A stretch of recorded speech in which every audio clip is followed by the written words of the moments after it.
Bismillahirrahmanirrahim. Assalamualaikum warahmatullahi wabarakatuh. Bismillah walhamdulillah wassalatu wassalamu ala rasulillah Sayyidina wa maulana Muhammad ibn Abdillah wa ala alihi wa ashabihi wa man tabi'ahu bi ihsanin ila yaumil qiyamah, amma ba'da. Ila hadratil nabiyil mustafa Muhammadin sallallahu alaihi wasallam wa ala alihi wa ashabihi wa azwajihi wa dhurriyyatihi wa ahli baitihi al-kiram wa jami'i ummatihi minal muslimina wal muslimat wal mu'minina wal mu'minat aina makanu, khususan mu'min hadzal kitab Syekh Ahmad Al-Hashimi syaikhlillahi lahum al-fatihah. A'udzu billahi minasy syaithanir rajim. Bismillahirrahmanirrahim. Alhamdulillahi rabbil alamin arrahmanir rahim maliki yaumiddin. Iyyaka na'budu wa iyyaka nasta'in ihdinas siratal mustaqim siratal ladzina an'amta 'alaihim ghairil maghdubi 'alaihim waladdallin.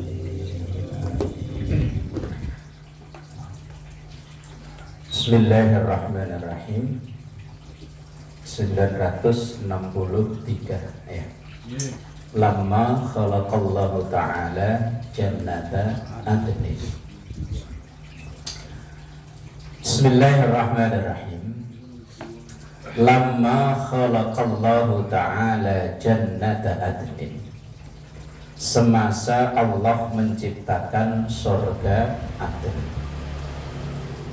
Jannati adnin gimana itu? Tajriwin Gitu ya. Iya. Khalaqa, Allah menciptakan fiha, di jannah Aden itu, di nama satu surga ini. Allah menciptakan di dalam surga Aden itu mala ainun ra'at, sesuatu yang mata belum pernah melihat. Ainun mata, ra'at melihat. Wala udhunun sami'at, dan telinga belum pernah mendengar. Wala khatara, dan tidak terbersit ala qalbi bashar, di hati manusia. Apa yang ada di surga Aden itu belum pernah dilihat oleh mata manusia, belum pernah didengar oleh telinga, dan sama sekali tidak terbersit dalam hati manusia. Benar-benar istimewa. Benar-benar kalau digambarkan surga itu tajri min tahtihal anhar. Karena ayat ini turun itu kan di tengah-tengah masyarakat yang gersang panas tidak ketulungan. Maka bayangan surga itu, kalau orang Arab itu, bayangan surga itu ya kalau ada air yang mengalir di bawah-bawah rumah, itu cakep itu bayangan surga itu begitu. Lah orang Sukabumi diomongin begitu, dah itu mah tiap hari. Tiap tahun banjir masuk ke rumah. Orang Bekasi lah malah banjir tiap hari masuk rumah. Lah yang dibayangin orang Saudi, orang Arab itu, keistimewaan, keindahan itu ya air-air yang mengalir, karena di sono memang gersang panas gak ketulungan. Lah kalau itu kok diceritain di orang Indonesia ya di Bekasi apalagi ya. Kali ada kali. Lah surga itu tidak seperti itu. Rasulullah menggambarkan mata belum pernah lihat, kuping belum pernah dengar, hati belum pernah terbersit, belum pernah terbayangkan sama sekali keindahannya. Summa qala, kemudian Allah berfirman laha, kepada jannah atau surga Aden itu tadi, takallami, berbicara padaku. Faqalat, maka surga itu menjawab, qad aflahal mu'minun. Qad, sungguh, aflaha, beruntung, sukses. Makanya azan itu kan hayya alal falah. Ayo bareng-bareng meraih kesuksesan. Cuman karena dibaca pakai Arab nggak ngerti ya. Besok-besok Mang Iding kalau adzan, ayo pada sukses. Ya apa yang ada di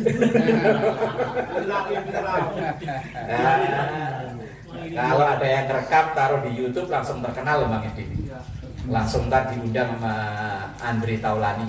Penistaan. Simpo datang duluan. Simpo datang duluan. Ayo pada sholat. Nah kalau diterjemahkan kan gitu kan. Hayya ala sholat itu ayo pada sholat. Terus hayya alal falah berarti kan ayo pada Kita menuju sukses. Gitu kali seru kali ya? Ya, Pak Ji? ya seru. Ya, ntar kalau subuh sholat lebih baik daripada tidur. Ya ke depannya nggak kedengeran, kedengerannya belakang doang tidur. Ya udah langsung tidur lagi. Di Mesir pernah itu as-sholat tuh khairum minal Facebook. Pernah itu jadinya gitu. Orang-orang udah main Facebook kan diajarin kayak gitu. Nah iya. Falah aflaha dari kata falah artinya keberuntungan.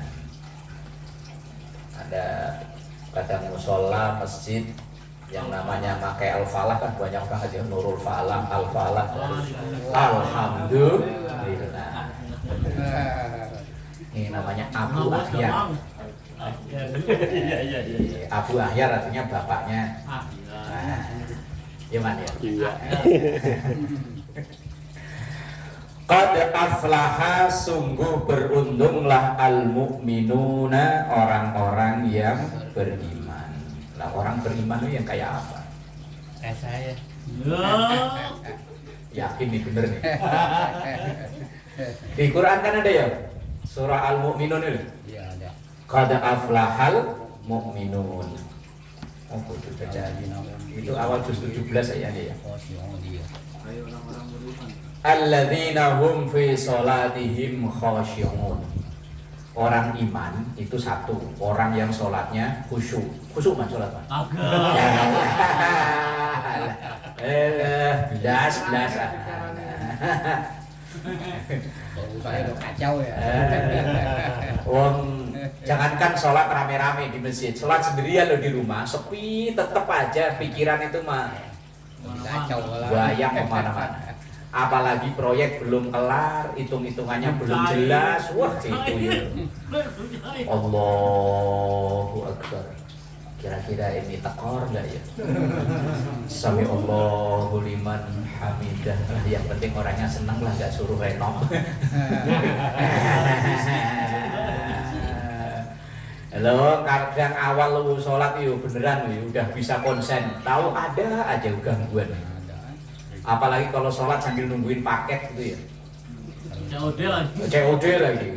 Dari pagi katanya hari ini datang ditungguin, nggak datang. Sampai jam 1 giliran Allahu Akbar paket. Ya, bubar.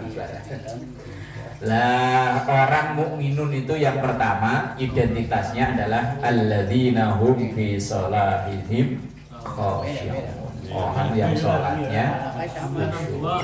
92 halaman 121. Dan nomor hadisnya ya beres ya. Yang nomor 2 walladzina hum 'anil lagwi mu'ridun. Itu ciri khas orang mukmin. Itu di surah Al-Mu'minun. Surah Al-Mu'minun juz berapa ya? Juz 17 kali ya. Belum ketemu kan? Ntar kalau sudah wallahu alam bisawab ya ketemu kan?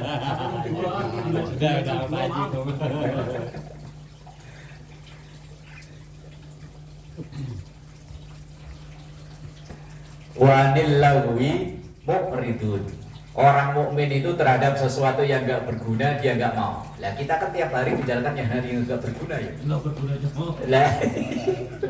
Walah, kadang ngobrol berjam-jam yang diobrolin apa ya boh ya.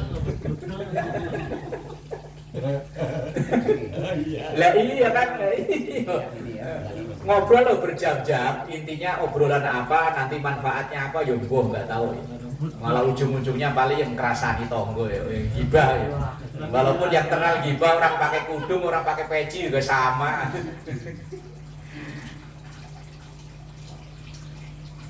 Walladzina hum lizzakati fa'ilun. Ciri yang ketiga, mukminun itu kan tadi qad aflahal mukminun. Orang yang ketiga zakatnya enggak lupa. Kalau zakat fitrah mah insyaallah lah ya. Zakat mal ini loh yang abot ya. Abot tuh zakat mal. Ya, syaratnya juga masalahnya enggak mudah. Satu, harta itu harus harta milik sendiri. Berarti dia tidak punya utang. Berarti yang masih punya utang BTN nggak pernah zakat mal. Nah, Pak Haji bisa kemungkinan dia nggak utang BTN Pak Haji ya. Gembor ya. Nang mandiri. Oh, Udah bang doang. pindah doang nggak kirain mau udah. Mandiri pindah bank. Itu saya mau tanya nih, kalau uang kita disimpan ke orang, kan di kita nggak ada nih, ya. Terus nanti zakatnya kita yang bayar atau dia yang Ya, bayar? kita yang punya uang kita. Lah sedangkan kita nggak ada di rumah misalnya. Ya, yang punya uang kan kita Pak Haji. Dia kan justru malah minjem. Utang kan dia. Dia yang putar. Lah iya. Putar. Sementara kita nggak Lah ada mau di rumah. diputerin mau di apa wong yang punya uang kita. Bukan dia itu justru malah yo ngutang. Saya kira Cuman dia- kalau dia buat dagang, kalau dia buat bisnis, Buat bisnis, ya kalau buat bisnis yang penting keuntungan di dianya itu dalam setahun nyampe 1 nisab, ya dia wajib keluar zakat. Lah yang punya uang, yang punya modal, ya itu malah duit mandek, ya memang harus kena zakat itu. Tetap mengerjakan. Wah, itu. Sementara di rumah kita nggak punya. Ya iya nggak punya, tapi kan tetap kan itu uang kita kan. Iya gitu uang kita. Masa kirim zakat kita, oh gue minta dulu bayar zakat. Di rumah Lah iya, lah masa buat bisnis yang punya modal nggak dapat apa namanya, Keuntungan. dapat keuntungan, nggak dapat bagian. Lah sementara umpama kita minjem 100 juta, itu biar 10 tahun kan yo tetap 100 juta kan? Iya, tetap. Lah iya, lah dari keuntungan kalau memang itu buat bisnis, ya mosok yang punya modal nggak di, lah tinggal statusnya itu dulunya join apa memang murni utang. Dibagi dah. Lah ya kalau bagi ya itu. Ya cuman ya buat habis Lah. datang setahun. Lah, yang dizakati itu kan duit mandek itu, Pak. Iya, iya. Duit mandek yang sampai 1 nisab. Nisab kurang lebih sekitar 85 gram emas. Hitungannya bukan rupiah loh ya. 85 gram emas itu kalau 1 gramnya 1 juta umpama, lah maka berarti 85 juta. Itu kalau kita punya tanggal 1 Januari, lah itu sampai 1 Januari berikutnya kok duit kita lebih dari sejumlah itu, maka ya keluar 2,5%. Dan tahun depannya masih sejumlah itu, ya keluar lagi, tinggal kelipatannya.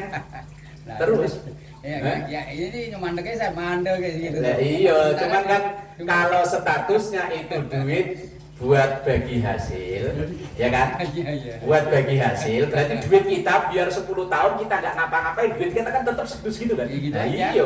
Lah keuntungannya itu yang untuk menjakati duit yang 85 juta Ya. umpama. Lah umpama 100 juta berarti kan dia tinggal 2,5% dari 100 juta itu. Iya itu kalau duit, kalau rumah nggak kena zakat, rumah nggak kena zakat. Sesuatu yang bersifat konsumtif itu tidak kena zakat. Mobil, walaupun mobilnya harganya 6 miliar umpama, cita-cita kan ya punya mobil harga segitu ya, cita-cita kan boleh aja. Karena ini konsumtif maka tidak ada zakatnya. Tapi kalau produktif, Dipakai rental gitu. iya itu pokoknya produktif aja. Pakai rental. Buat produktif, ya itu ada zakatnya. Nah, kalau dipakai rental datang habis. Ya untungnya habis. Lah yang dizakati itu keuntungannya, bukan nilai mobilnya. Lah kalau rental kalau satu memang nggak bakalan kena zakat. Wong rental kalau satu itu cuma buku buat makan juga kadang malah nggak cukup ya. Nombok malah ya. Nah, iya.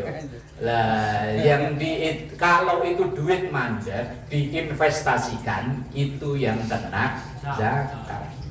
Lah kalau di ya berarti kan di bank itu kan namanya kayak sama aja di investasi kan ya. Deposito itu kena zakat. Kalau jumlahnya minimal 1 nisab. 1 nisab itu ukurannya bukan rupiah, tapi ngikuti harga emas. Tapi kalau misalnya punya utang, seandainya buat nutup utang itu kok duit ini habis, yo nggak kena zakat. Kena zakat itu kalau udah utang udah beres, udah nggak punya utang. Nah, terus misalnya kalau itu ya nggak kena zakat itu kalau duit paruan. Ini saya punya sekian, cuman bukan punya saya pribadi. Ini ada sebagian punya adik saya, kan Bapak. Berarti yang punya kita, yang kena zakat yang punya kita tok. Kalau nggak nyampe 1 nisab, ya nggak kena zakat. Dan itu kepemilikan selama setahun. Kalau baru miliki 2 bulan, 3 bulan, misalnya dapat door prize Agustusan kok 200 juta, ya belum. Wong baru dimiliki semalam, umpama baru kemarin kan door prize-nya ya belum dapat. Yang kena zakat itu kan ada persyaratan banyak. Pemiliknya orang Islam, 1 nisab. Terus kemudian haul itu kepemilikan selama setahun. Kemudian milkut tam itu hanya milik sendiri, tidak kepotong utang. Kalau udah kepotong utang berarti sisa bersihnya itu yang wajib dikeluarkan zakatnya. Memang zakat mal itu masyarakat kita masih banyak yang belum tersadarkan ya. Kalau zakat fitrah sih insya Allah sholat enggak, puasa enggak aja, kalau zakat fitrah rajin ya itu ngatur. Berarti kalau nggak berjalan nggak lebaran. Lah iya. Zakat mal itu kan tidak bisa asal ngasih 1 juta, nggak bisa, kan harus ada hitung-hitungannya. Duit yang dia punya itu berapa, lah yang paling tahu kan dia. Jangan sampai kayak saklabah ya Man. Nah itu Saya sih. Saklabah itu sampai Rasulullah kesel, Rasulullah itu nggak mau nerima zakatnya dia. Nah kemudian zaman Abu Bakar, ketika Saklabah datang mau bayar zakat, Abu Bakar bilang begini, Rasulullah aja nggak mau, apalagi saya, enggak. Terus zaman Umar yang ngomong begitu, 2 pendahulu saya yang lebih hebat, lebih alim, lebih pintar aja nggak mau, enggak. Lah pas di masa Utsman malah orang kaya. Wah akhirnya wallahu alam sampai meninggal zakatnya Saklabah itu nggak ada yang mau terima. Nah, karena awal-awalnya ketika ditarik zakat akal-akalan, asal kambing mau 40 jual, kalau nggak jual di atas namakan orang, berarti kan bukan punya dia kan. Berarti cuma tinggal 38, nggak kena zakat, secara fikih nggak kena zakat. Tapi wong akal-akalan nanti malaikatnya itu nyiksanya dimasukin ke dreamnya dibakar. Ketika dia protes, malaikat saya kan nggak wajib kena zakat. Enggak, saya juga nggak nyiksa kamu, saya bakar dream. Saya bakar dream, salah sendiri, kamu ada di dalam situ.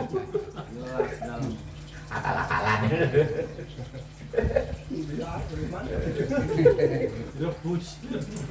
Nah itu tanda mukminun tadi yang keberapa tuh? Ketiga ya? Walladzina hum li furujihim hafizun. Nah, orang yang bisa menjaga ininya. Ini loh Man. Maksud saya paham aja? Iya, Pak. Nah, tunjuk. Polos masalahnya dia. Apa, Pak? Halo. Walladzina hum li furujihim hafizun. Orang yang bisa menjaga ininya. Gara-gara ini loh Man. Iya. Terunjuk Man, ya kan? Masa harus digambar di sini. Iya telunjuk. Abot ya ternyata ya. Itu mukminun tadi itu, karakter mukminun. Itu namanya tafsir ayat bil ayat, menafsirkan ayat Al-Qur'an dengan Al-Qur'an. Al-mu'minun qad aflahal mu'minun. Siapa itu mukminun? La alladzina hum fi salatihim khashi'un walladzina hum anil lagwi mu'ridun walladzina hum lizzakati fa'ilun walladzina hum li furujihim hafizun illa ala azwajihim kecuali kepada istri-istrinya. Oh, ini yang bisa praktekin baru satu orang di sini masalahnya. Loh, teks ayatnya bukan zaujatihim loh. Kalau zaujatihim berarti satu istrinya.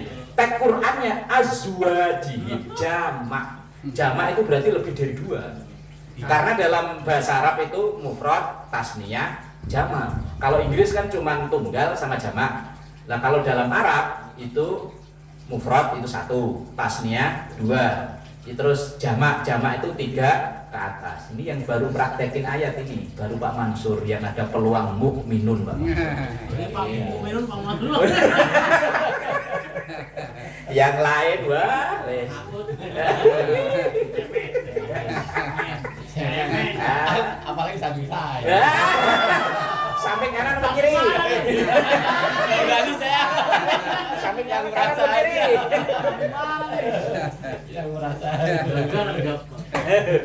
Lah ya teks ayatnya itu azwaji. Yang masih produktif dong. Iya. Ayat Quran masalahnya ini kecuali kepada istri-istri mereka. Berarti istri-istri orang yang beriman, mukminun tadi. Berarti Pak Mansur udah ngantongin tiket 1 Pak Mansur. Yang lain belum. Ngomongin Quran. Aduh Pak Yoko, gimana Pak Yoko ini?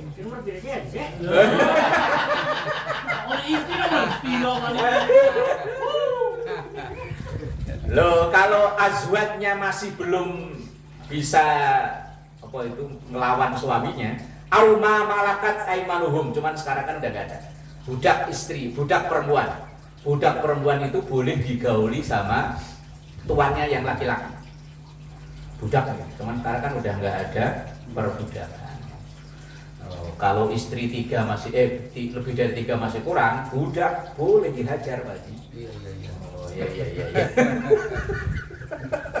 Tapi seandainya zaman sekarang masih dilakukan begitu, Lah kan sekarang udah nggak ada budak.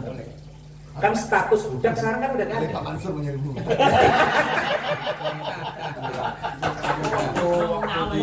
waktu di luar, waktu itu di luar negeri itu ada. Ya status perbudakan itu kan udah dihapus dari sebelum Indonesia merdeka kan ya. Ya kalau di buku-buku pelajaran sejarah itu Orang tuanya mau ngambil yang langsung bayar. apa yang PBB apa sih namanya dulu kalau pelajaran sekolah ada kok. Pokoknya status perbudakan itu resmi ditiadakan di Undang-Undang Dunia itu pokoknya tahun berapa itu? PSBB kalau Enggak tahu dah, enggak. Pelanggar asasi. Pelanggar hak asasi manusia karena budak itu manusia tapi diperlakukan tidak kayak manusia, bisa diperjualbelikan. Kalau dia perempuan ya tadi, kalau istrinya mama pada haid semua, Dia jadi sasaran. iya.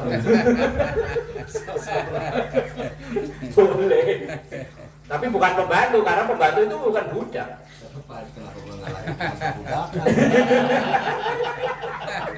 Terlalu lama Pak. Telat lagi. Lah cuman budak itu ya dulu biasanya itu tawanan perang. Tawanan perang yang kalah itu biasanya dijadikan budak. Wah, ya kalau misalnya kita bela Indonesia perang sama Malaysia kalah, lah kita orang Indonesia jadi budak. Ya yang anak kita yang perempuan, waduh nasibnya. Makanya ya Islam itu aslinya berusaha untuk menghapus perbudakan. Buktinya setiap ada pelanggaran besar itu sanksinya itu memerdekakan budak. Misalnya orang yang bersumpah menggunakan lafaz Allah, wallahi billahi atau demi Allah, ternyata sumpahnya itu dilanggar, maka sanksinya itu memerdekakan budak. Oh Indonesia banyak banget ini. Kalau itu kan kayak dulu yang Hyanggu itu zaman Jepang yang orang Indonesia itu termasuk di budak apa? Lah ya nggak tahu, statusnya kan bukan dalam hukum Islam aja. Ya itu kan sesuai hukum Jepang, soalnya nggak tahu. Kalau hukum Islam itu yang seandainya dulu perang kalah maka itu dijadikan budak. Lah kalau yang perempuan boleh diitu-ituin, teh. Apa mang itu mang? Diitu-ituin. Masak. Tuh suruh masak tete ya. Oke ya teh. Daging. Fa innahum ghairu malumin, itu ya enggak aib ya, memang itu hukum yang diperbolehkan. Cuman kan sekarang perbudakan sudah tidak ada. Nah itu tadi itu loh karakter qad aflahal mu'minun. Bismillahirrahmanirrahim. Lamma ulqiya Ibrahimu finnar. Lama ketika ulqiya dilemparkan Ibrahimu Nabiullah Ibrahim finnar di neraka. Itu kalau baca dalam apa tuh kisah-kisah para nabi itu kan dilemparkannya pakai kayak kalau orang Jawa dulu karet topel, kalau orang sini apa? Ketepel. Ketapel ya. Kalau Betawi selepetan. Selepetan berarti. Ya, kalau orang kampung saya dulu bilangnya karet topel. Plinteng ya. Jadi wong Brebes apa arane? Plinteng. Bandring. Orang Sunda bandring kok. Lah Nabiullah Ibrahim itu dulu diikat terus kemudian dilempar pakai bandring ya, Pak. Bandring. Ketepel, selepet. Ya itulah. Kala maka ketika dilempar gitu ya. Maka doa yang dibaca oleh Nabiullah Ibrahim hasbiyallahu wa ni'mal wakil. Itu kalau dalam syarahnya itu ada terjadi dialog panjang antara Nabiullah Ibrahim dan malaikat Jibril. Ketika pas dilempar begitu, doa yang dibaca oleh Nabiullah Ibrahim hasbiyallahu wa ni'mal wakil. Kemudian malaikat ngiringi, ketika ngiringi itu ditanya, Ibrahim kamu pengen apa? Enggak, saya enggak butuh sama kamu. Nah terus kamu butuh sama siapa? Ya sama Allah lah. Ya terus kemudian saat itulah Allah kemudian kul ya naru kuni bardan wa salaman ala Ibrahim. Kul katakan ya naru wahai api, kuni jadilah engkau bardan dingin, wasalaman dan selamatkan Ibrahim Nabiullah Ibrahim. Maka Nabiullah Ibrahim walaupun dilemparkan ke api ya enggak kebakar. Dan doa yang dibaca itu hasbiyallahu wa ni'mal wakil. Besok kalau ngetes ya. Hasbiyallahu wa ni'mal wakil asli kebakar.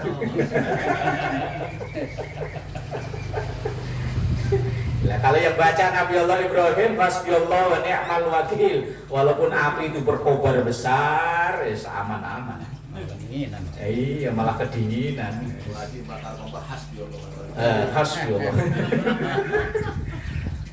Nah, kalau dalam apa namanya ini syarah hadis itu kadang dimaknai ketika lagi dalam apa problem apa namanya itu urusan lah yang ruwet, lagi ruwet, wes zikirnya hasbiyallah wa ni'mal wakil.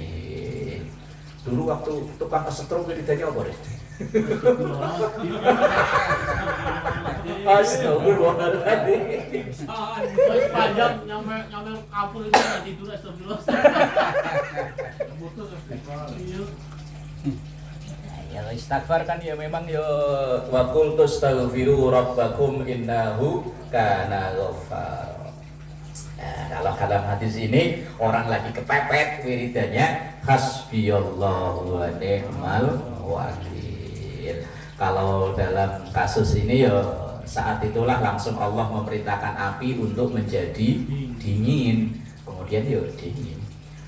Famah taraka minhu, fama dan tidaklah ihtaraka minhu terbakar dari Ibrahim itu illa maudhi'ul kitafi kecuali tali yang mengikat badannya. Jadi pakaiannya pun nggak kebakar, yang kebakar cuma tali yang ngikat, kan kayak piting gitu kali ya, diikat kemudian dilempar pakai apa tadi? Senggrong apa tadi? Bandring, senggrong. Bandring. Nyemplung ke api, yang kebakar cuma talinya. Bajunya sehelai rambut pun tidak terbakar.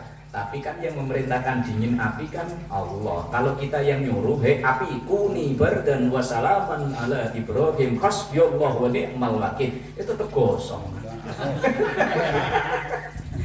tetap gosong kalau kita yang ini. Bacaannya sama, wiridnya sama, cuman kan siapa yang ngomong ini?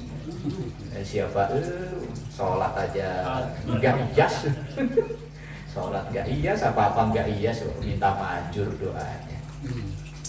Nah ini sama kayak dulu waktu kerusuhan di tahun berapa? 97 ya? 97. Yang di Jakarta pada bakar-bakaran toko itu di kampung saya dulu itu razia ya. Hutan jati itu beratus-ratus hektar ludes. Lah dulu kan isunya itu ada ninja-ninja nyulik kiai. Nah hampir santri itu semuanya bukan dibawain bambu segini nih, bambu kuning, sambil diisi ilmu kebal, disuruh nelen. Kalau orang Jawa gotri, kalau orang sini apa ya, yang di sepeda itu loh, pelor. Cuman memang saya lihat itu uniknya itu besi ya, besi itu kan ya, itu taruh di air kan ya kelelep ya, tapi ngambang Pak Ji, ngambang kayak biji kapuk itu. Nah masing-masing santri itu suruh ngambil 3 biji, suruh nelen. Nah cuman pelatihnya itu untungnya ngomong begini, yang hatinya nggak yakin, ragu-ragu, mundur. Nah termasuk saya yang mundur, karena hati saya ragu-ragu. Apa iya nanti parang itu dites buat ngelitin bambu, cuy. Wah kalau kena saya, protol tangan saya. Lah ketika ditanya, logika saya itu begini, itu kan ini tajam, ini bus. Kalau secara alamiah sunnatullah putus itu tangan. Lah itu mungkin kita kan mohon pada Allah supaya ininya jadi tumpul atau ininya jadi keras sehingga ketika diginiin nggak mempan. Lah kita kan tiap hari nyolong jambu, nyolong timun. Lah santri kalau kelaparan loh mau jajan nggak punya duit aja, ayo. Iya, asal malam le jaluk jambune yo, kata teman kita, yo ambil. Operasi. Kita yang ngomong, temen yang bilang ambil, padahal yang punya yo nggak tahu. Itu saya banget. Lah, ternyata pelakunya banyak ya. Lah saat itu pikiran saya kan begini. Iya kalau saya doa diijabah oleh Allah ini jadi tumpul, ini jadi keras, jadinya nggak mempan. Iya kalau nggak diijabah, wong kelakuan saya kayak begini, protol tangan saya. Biarin dikasih wiridannya sama, itu sama, cuman nggak yakin, ya us nggak usah. Akhirnya mundur, nggak jadi punya ilmu kebal. Lah ya itu kan api alamiahnya, sunnatullahnya kan panas. Tapi wong diminta, disuruh oleh Allah, api dingin, ya naru kuni bardan wasalaman, api jadi adem. Wong yang perintah Allah, terus kemudian Nabiullah Ibrahim baca wiridan hasbiyallah wa ni'mal wakil, diijabah oleh Allah, ya nggak kebakar. Lah kalau yang ngomong kita, udah tahu paham banget kan kelakuan kita ya. Iya, ayo habis. Iya, masalahnya keyakinannya kurang. Kalau yang yakin beneran yo, nggak mempan. Nah itu masalahnya, karena udah didahului dengan perilakunya udah ketahuan Pak. Akeh dosa nih. Nah itu wiridannya orang kepepet itu hasbiyallah wa ni'mal wakil. Lara kalau kepepet man, kalau kepepet ya.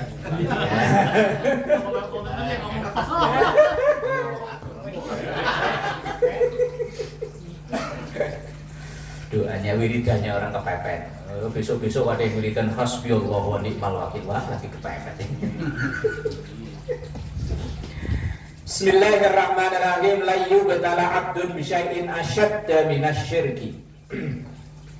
Lan yubtal, tidak ada bala ujian. Abdun, tidaklah diuji seorang hamba bisya'in dengan sesuatu asyadda yang lebih parah minasyirki daripada berbuat syirik. Syirik yang nyata-nyata jelas insya Allah enggak lah ya. Yang syirik remeng-remeng itu yang kadang masih. Wah, semenjak saya pakai cincin, nasi uduk jam 7 udah habis. Ya, Bang Idik ya. Cincinnya tuh. Ayo, semenjak pakai ini. Biasanya jam 9 aja masih banyak, jam 7 habis. Ya, sirik-sirik yang remeng-remeng begini loh ya masih kadang-kadang.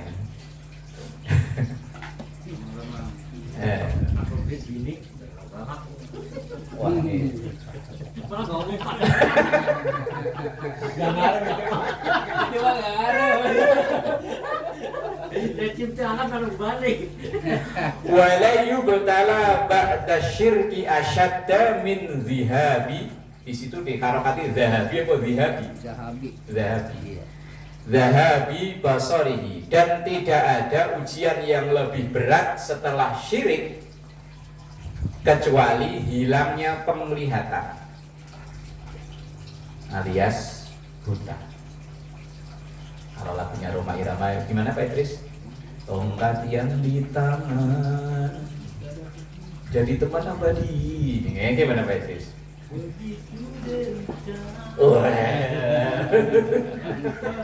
Saya kalau ada Pak Idris seneng ya lagu-lagu begini. Pokoknya makan ke makan seneng aja Pak. Terangnya dunia tak dapat ditebakinya. Oke Pak Idris ya. Terus lanjutannya nggak apa lah ini. Oh, kemarin Pak Agustusan kok nyanyi kok enggak? Enggak. Di rantai di Dirantai di depan pohon kelapa ya. Mau nyanyi di bawah juga. Nah, ini kan tidak ada ujian yang lebih berat setelah syirik kecuali hilangnya penglihatan. Tapi ternyata banyak ulama-ulama besar itu malah yang terlahir dalam keadaan buta.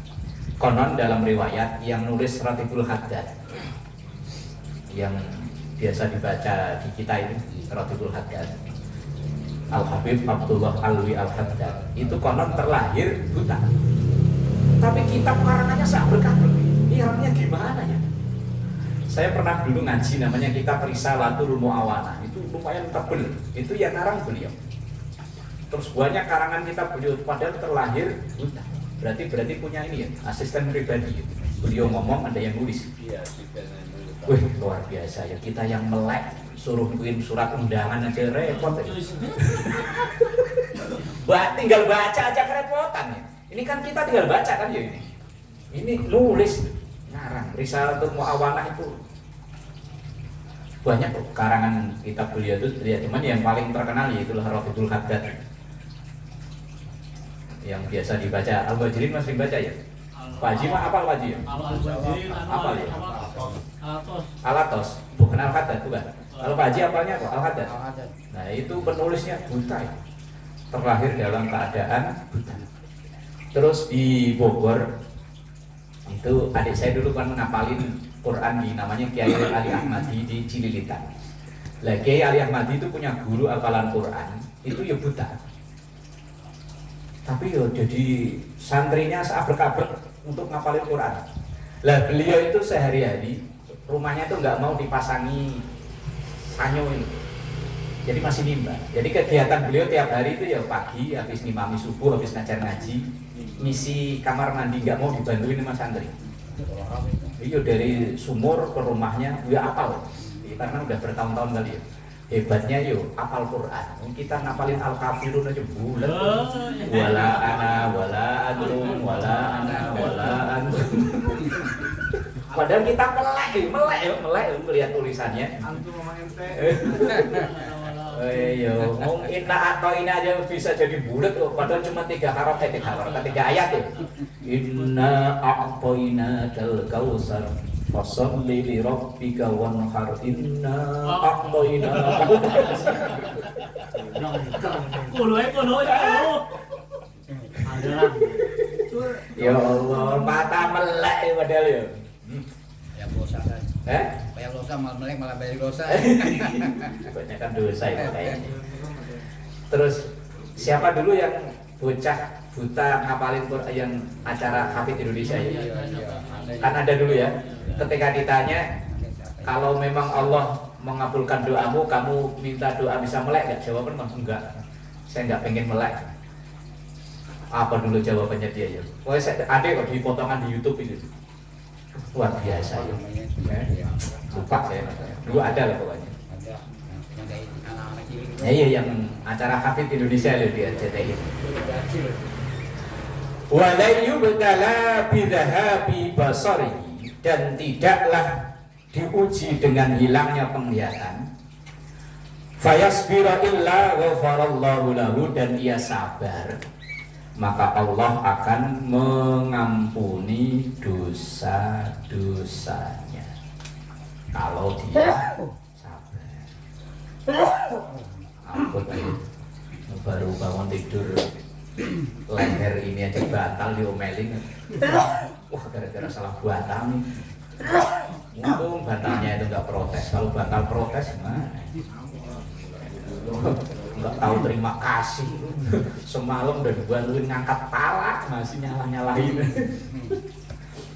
Bismillahirrahmanirrahim. Lamma khalaqallahul khalqa. Itu tulisannya sama, harokatnya beda, maknanya beda-beda. Ada khalaqa, ada khalqa, ada khuluqa. Kalau khalaqa artinya menciptakan, kalau khalqa makhluk ciptaan, kalau khuluqa artinya akhlak. Itu hurufnya sama, cuman harokatnya beda-beda. Ya, Arab itu rawan, beda dikit aja itu maknanya udah jauh. Kayak alim sama alim. Kalau alim pakai ain itu artinya orang berilmu. Tapi kalau alim pakai hamzah artinya orang sakit. Ayo, para alim berarti orang-orang sakit. Kalau para alim pakai ain, lah itu baru orang-orang berilmu. Alim, yang sakit. Nah iya, alim artinya sakit. Lamma khalaqa, semasa Allah menciptakan al-khalqa, makhluk. Kataba, Allah mencatat indahu, di sisinya, fawqa arsyihi, di atas arsy.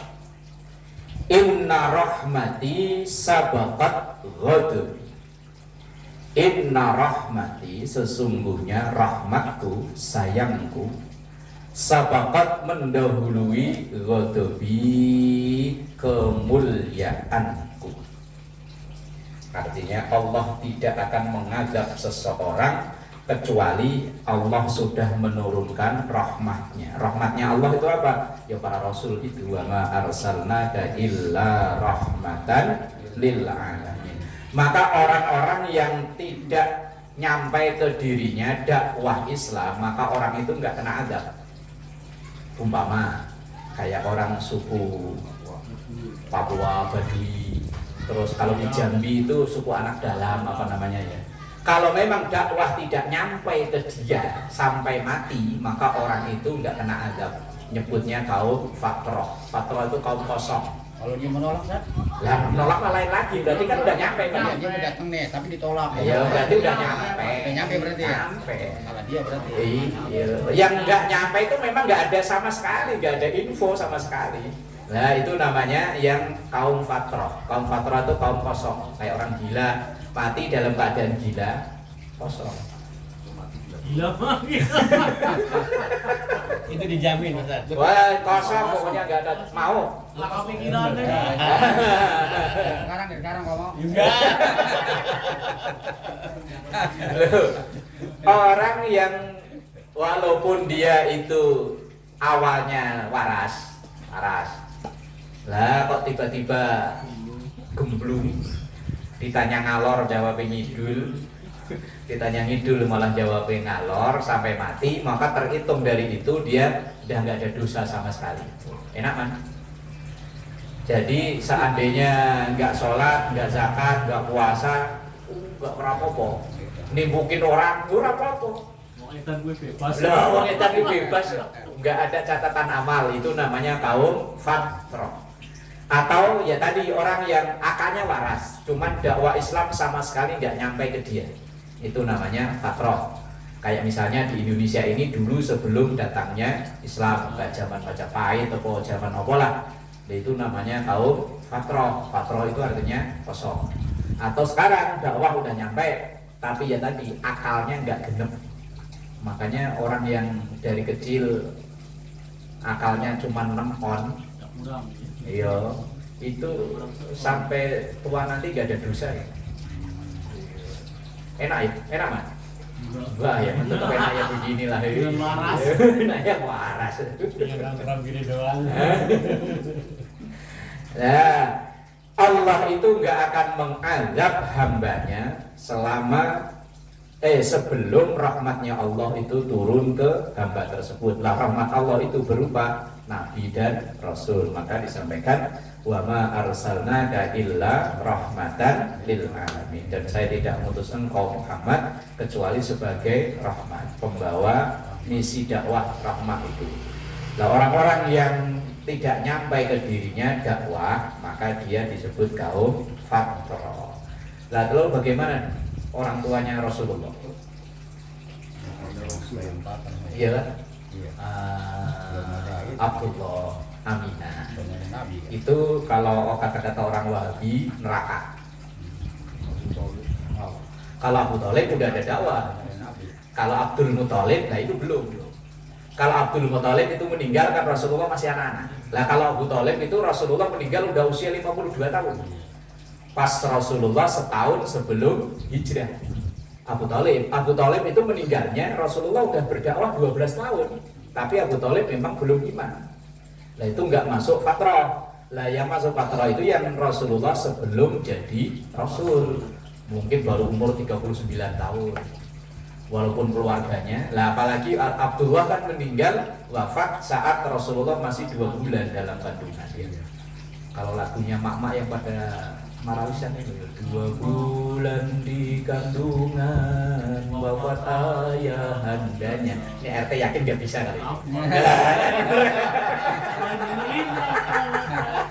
Dia kalau hai manusia, nah itu bisa. Tapi kalau bininya bisa kan? Nah kalau bininya bisa.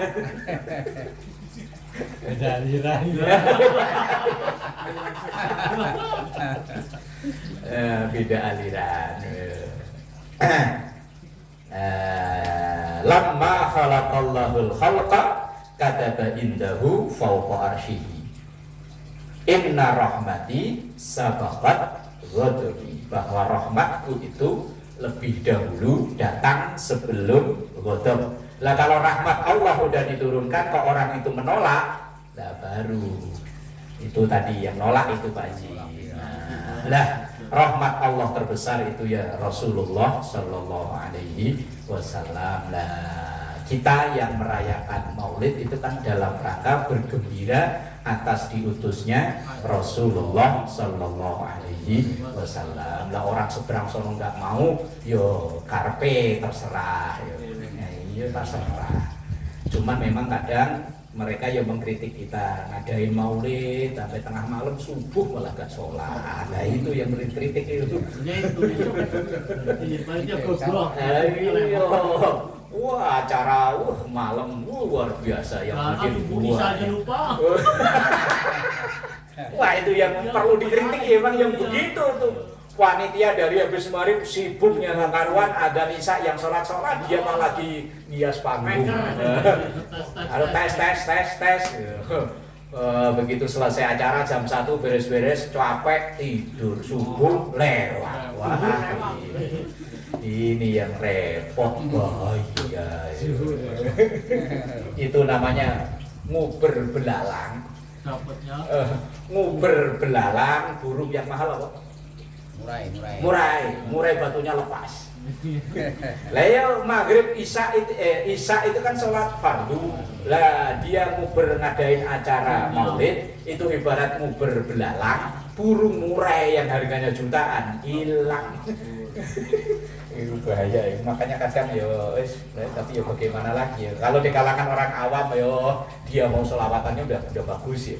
Tetapi kalau sehari-hari dia udah ngaji sholat 5 waktu, gara-gara ngadain acara maulid malah sholat isyaknya, subuhnya lewat. Makanya orang seberang sono sering kritik aslinya yang gitu-gitu gitu.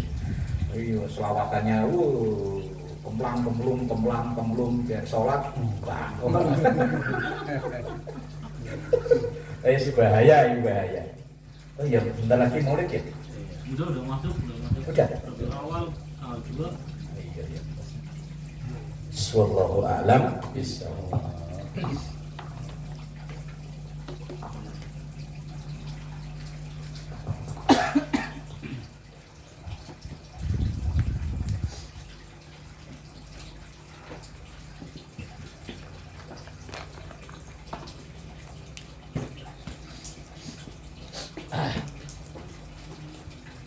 Allah.